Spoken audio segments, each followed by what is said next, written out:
haweenka wasiiradii hore xildhibaanada qaranka ee halkan fadhiya ay maama canab ugu horeyso iyo codka xamso ood kulligeen wada maqlayseen agaasimaha wasaaradda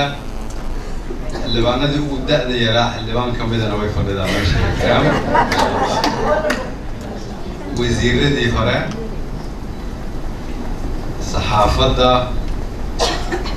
ciidamada qalabka sida ee Soomaaliyeed oo sharaf iyo karaamad iyo ciidamo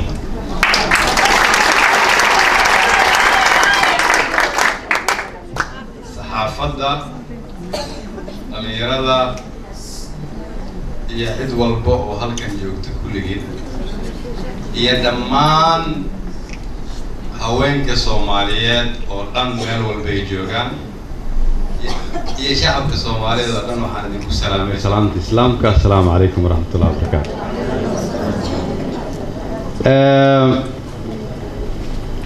مركي اللي يقعد صدينا إمادو حفلة النهارده وحيقعد صدي مدحوينها إن كسوق يبقلو وحنا يقعد صدي إن سلام ديرن يدين سوق بيو.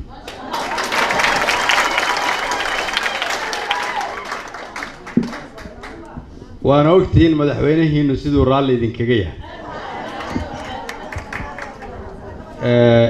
إذن كنا رالي بعد كتهين وأنا واحد سود وهي قرني ماذا الصومالية. وحنا سري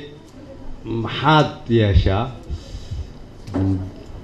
إنكستو أنا هين مالين لحفلتين كرو. إنكستو دل كانوا وكسرين هاي أبارب عن. ودad walaalaheen ay dhimanayaan waxaan isiri horta ugu yaraan markaad meesha tagto waxaad is xasuusinaysaan muhiimadda ay leedahay in gacmaha la isqabsado laakiin waxaa farxad ii ah inaan idinkala soo qayb galo maalintan 8 Maarso waa maalin taariikhi ah Soomaali ahaan annaga waan ka duwanahay dunida inteeda kale waayo haweenka Soomaaliyeed way ka duwan yihiin dunida kale iyaga la'aantood maanta halkan ma joogno waa maalin xusid mudan doorka muhiimka ah ee haweenku ku leeyihiin bulshadeena waa maalin qiraysa doorka waxqabad dhinacyada dhaqaalaha arrimaha bulshada iyo siyaasadda oo aad qayb ka soo qaadateen waa maalin inagu dhiirigelinaysa inaanu sii kordhino u dagaalanka xuquuqda hooyooyinka iyo gabdhaha Soomaaliyeed meel walba ay joogaan maalinta haweenka adduunka maadaama aad casuumteen waxay igu qaadatay xalay 9 saac kadib marka aan shaqada ka baxay inaan ka fikiro waxaan idin oran lahaa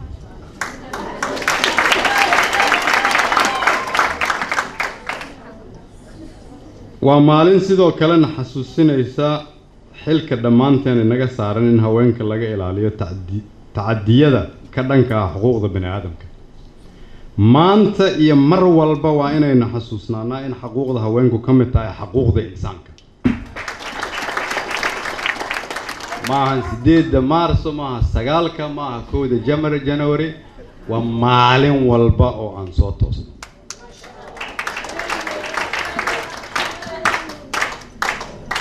inkastoo dadka Soomaaliyeed oo dhan ay saameystay dhibaatooyin uu dalku soo maray si nabadgelyo xumo dhaqaale xumo iyo masiibooyin dabiici ah sida abaarta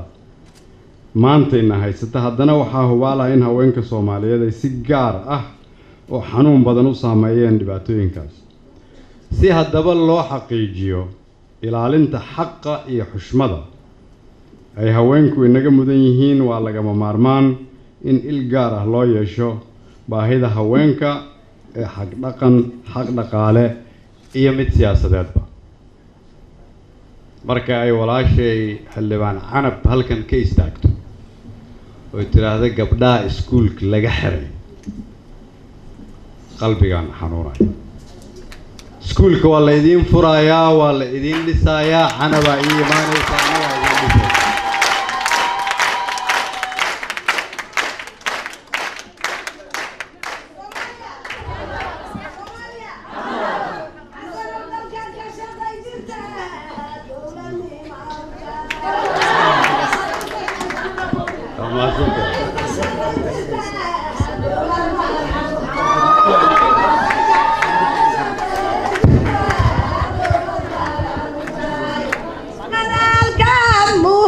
نسأنا وملاغو دايدا أوين كدر يدوكسي بيلاغا ربا إنا داوين سدلك بلاغا ربا سمالي دانتدادي غاودو بناي دادا ديرا هذا تكديك وايلو هلا دولة دارفتها با هالسلا دونيا إن كل شقينا ربنا وانا شاذا سرا شربت ورورك نشا عنك قاضي أنا ورورك وانك قرن كان ور عدا حرجنا حسن وشوفت هذه وسارة ما شاد أكيد قنقل توقفت وحاربنا ما أنت إن ضلك وشقينا بلنتري وأنا بسود وين هنا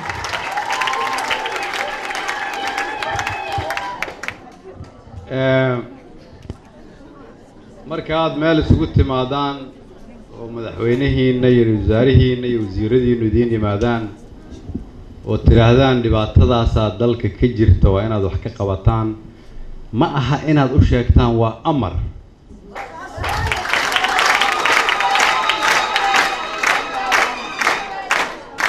waa inay idin dhageystaan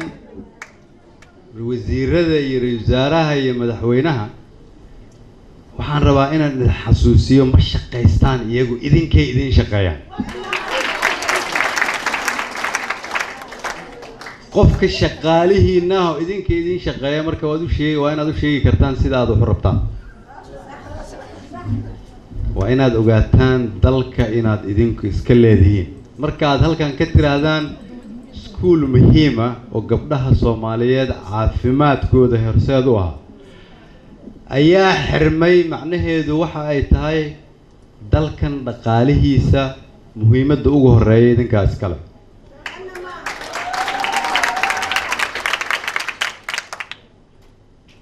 way dhamaatay waqtigii la musuqmaasi jiray musuq jiray xoolaha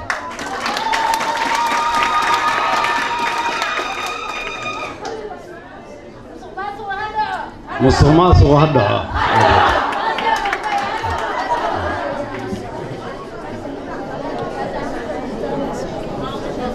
haddii aan nahay ragga Soomaaliyeed waa inaan fahamnaa waddankani ma joogeen meesha uu joogo haddii aanay jiri lahayn laf adayga haweenka Soomaaliyeed ee dalkan u soo galeen haddii aan nahay ragga Soomaaliyeedna waa qirsanahay laba arrin tan koowaad annagu inaan duminay dalka waa inaan qirsanahay tan labaad dadka gabdhaha Soomaaliyeed iyo ragga Soomaaliyeed oo aniga iyo inta aan ka weynahay xaq noogu leh inaan uga tagno dal ay xaq u leeyihiin waa inaan qiranaa inaan awoodi weynay inaan ku guuleysano inaan dalkoodii gacanta u gelino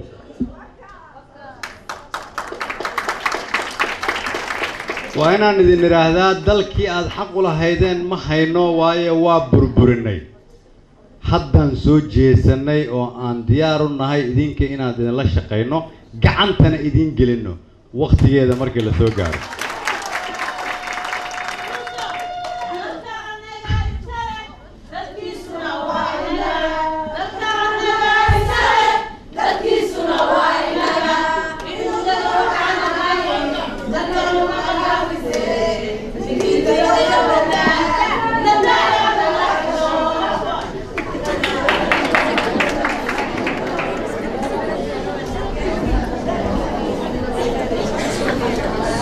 waxaa haddaba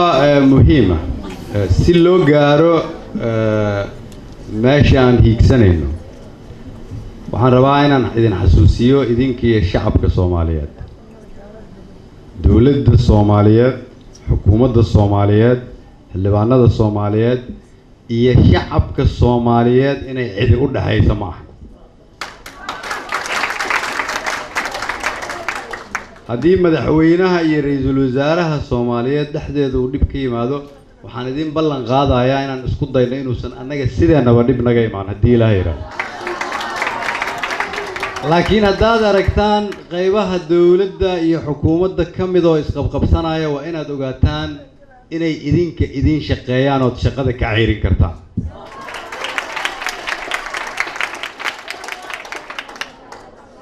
qofka idinku aad doorateen oo idin shaqeeya marka wadankiina kuma ciyaari kare waxa la rabaa xuquuqdiina inaad u istaagtaan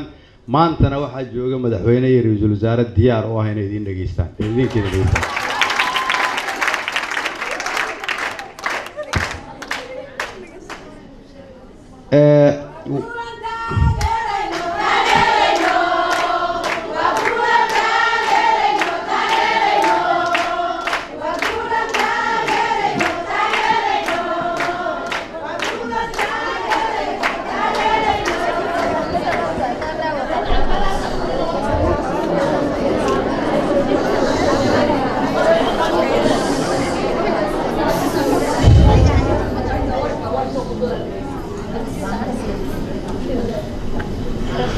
haddii aad fiirsateen anigu xalaytaan arkay si aan u ogaado waxa jira 8 Maarso waxa jira hal ku dhig sanadkan 8 Maarso loogu tala galay intiina ogaatay waxa la yiraahdaa hal ku dhig ah in isbedel lagu dhiirado hal ku dhig 8 Maarso sanadkan waxa la yiraahdaa in lagu dhiirado isbedel haddii uu dal ama qowmiyad u baahan tahay in isbedel lagu dhiirado sanadkan maanta waa dalka Soomaaliya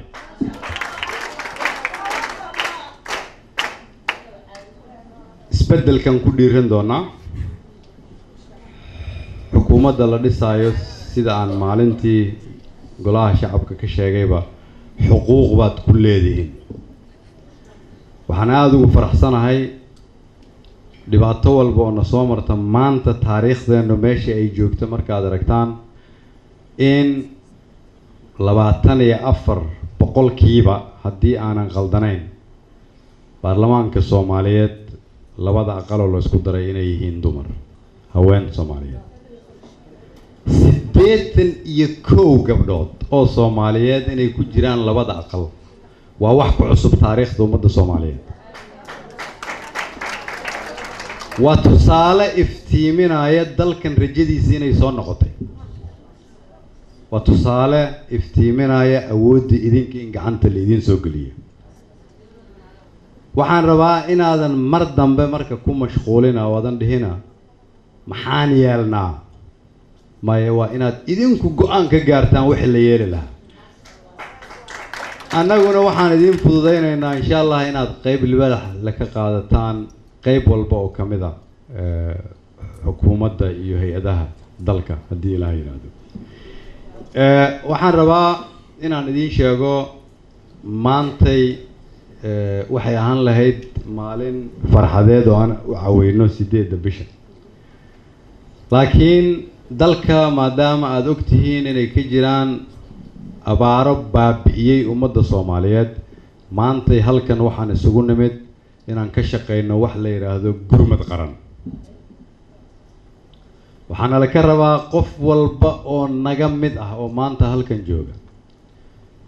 inuu ogaado in qof walaalkiisa uu dalka meel kamid ah ku dhibaataysan yahay haddii annaguna aan isku mashquulino sideen sad bursi u sameeyaa sideen qofka kale uga awood bataa sideen uga dhul badsadaa waa waxa dalkan soo gaarsiiyay halkan maantay waxaan idinka rabaa aan idinku dhiirigelinayaa kulligiin iyo intaan aniga madaxweynuhu ugu horeyno maantay iyo maalmaha iyo bilaha soo socda xooggeena iyo indhaheena inaan isu geyno oo aan ka shaqeyno dadka walaalaheena dhibaataysan sidaan ugu gurman lahayn waxaa la rabaa haweenka Soomaaliyeed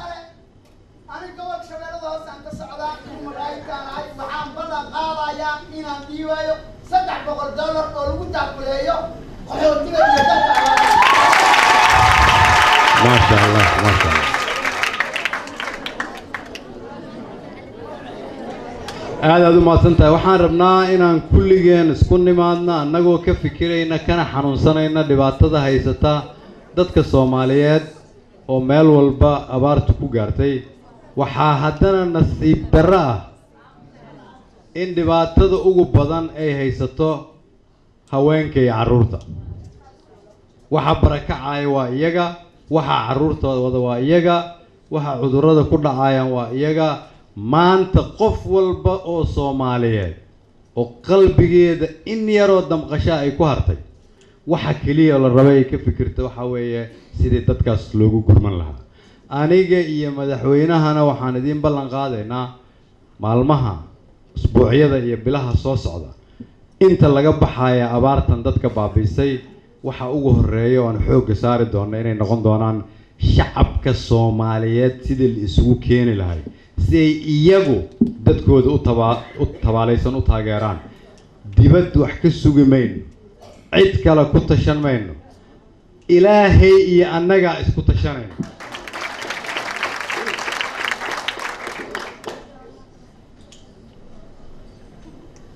waxaa la rabaa waxa ugu horeeya oo nala ka rabo waxay tahay xoolaha yar oo ay shacabka Soomaaliyeed iska leeyihiin oo dalkani uu leeyahay in lagu maamulo cadaalad inaan la aqbalin in la lunsado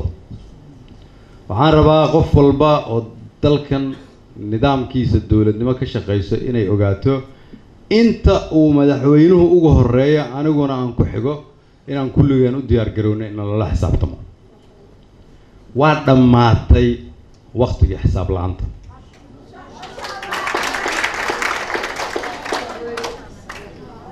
sida halku dhiga 8 Maarso oo haweenka adduunka uu sheegayo sanadkan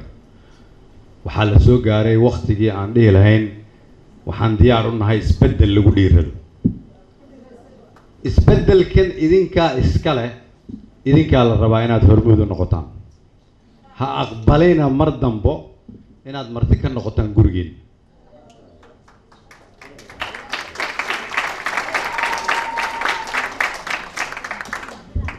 xukuumadda Soomaaliyeed waa gurigii idinku aad iska lahaydeen canshuurta dadka Soomaaliyeed laga qaado وحولهن مدحوينه يرجل وزاره يوزير يأجاسمه حكا أقبلننا إن يصحون أماريان حولهن سيدا عنب أي نولا هذا الشيء أما ولا شيء مثلا نولا هذا الشيء أما وزير كو هذا الشيء أما قدومي أورك هوان كو هذا الشيء استاج رنت الشاجع وعاتر هذان madaxweynaha iyo ra'iisul wasaaraha iyo xukuumaddu waxa ay sameynayaan ma ogolin isbedelkan maanta ay u istaageen shacabka Soomaaliyeed hadduu naga xumaado dalku dib u noqon doona si uusan nooga xumaanin waa inaad maalin walba iyo habeen walba u soo jeedaan sidaad noola xisaabtami lahaydeen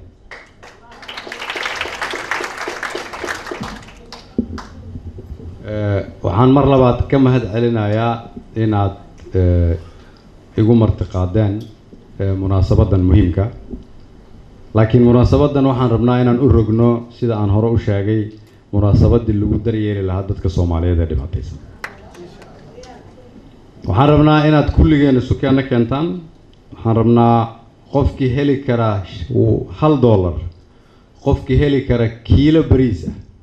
qofkii heli kara kiilo bur ah qofkii heli kara litir biyo ah waxaa la idinka rabaa inaad ogaataan qof baa u dhibaataysan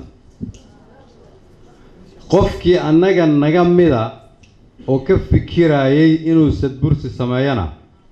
waxaan ugu baaqayaa inuu fiiriyo dadka walaalihiisa oo ku baaba'aya dalka